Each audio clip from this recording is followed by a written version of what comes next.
Have you ever felt like you're the only one doing things differently? Well, today we're rediving back into the story of a little penguin who turned his unique quirk into a life-saving skill. Welcome back to part 4 of The Penguin Who Couldn't Slide, titled The Rolling Rescue. When we last left our chilly friends, a massive blizzard was bearing down on the penguin colony.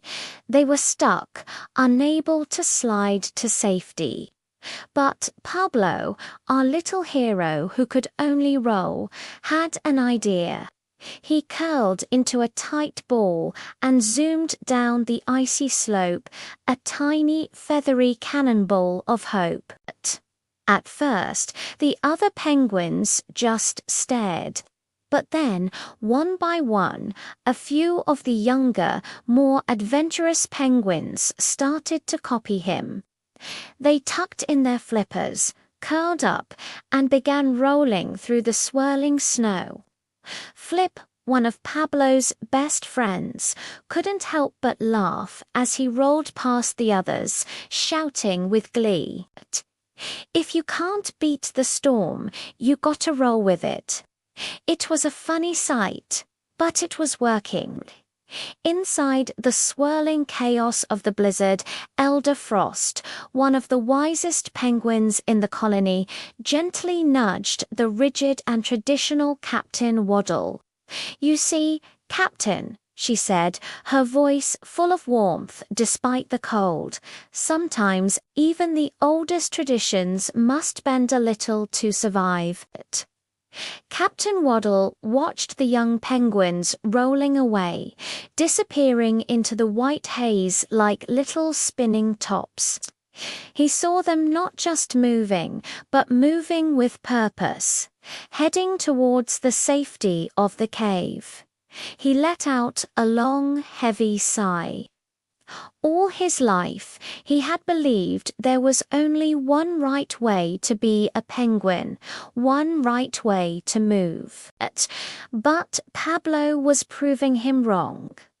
Finally, he puffed out his chest and bellowed, his voice cutting through the wind. "Everyone, follow Pablo's path into your balls and roll." A wave of relief washed over the colony. The order was given. Immediately, the penguins obeyed. The little ones rolled like a cascade of black and white pebbles down a hill. The adult penguins, much larger and rounder, rolled like giant fluffy snowballs, gathering speed as they went.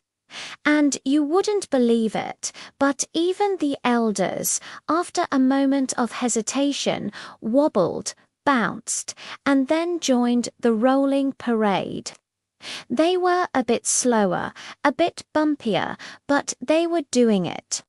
The last one to go was Captain Waddle himself. He stood at the top of the slope, took a deep, steadying breath, tucked in his flippers, just like he'd seen Pablo do, and with a final, determined push, he rolled down the ice. He was surprisingly good at it, a majestic rolling leader following his flock. And where was Pablo in all of this? He had made it to the cave entrance first. He stood there, small but mighty, acting like a tiny traffic director.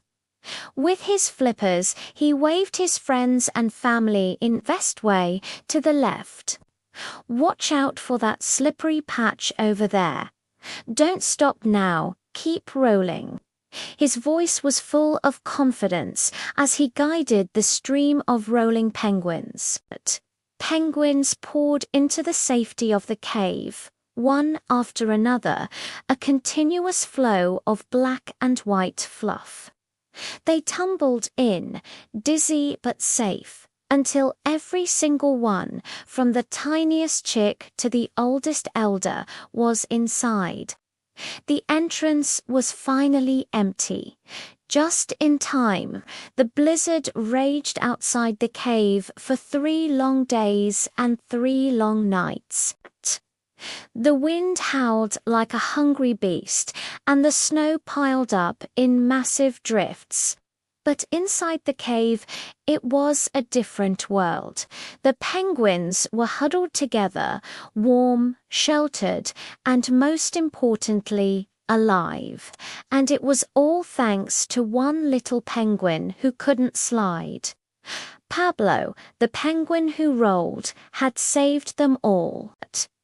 What a rescue! Pablo's unique way of moving, something he was once teased for, became the very thing that saved his entire colony. It just goes to show that our differences are often our greatest strengths. We'll find out what happens after the storm in the final part of our story. Thanks for watching, and don't forget to like and subscribe so you don't miss the conclusion to Pablo's amazing adventure. See you next time.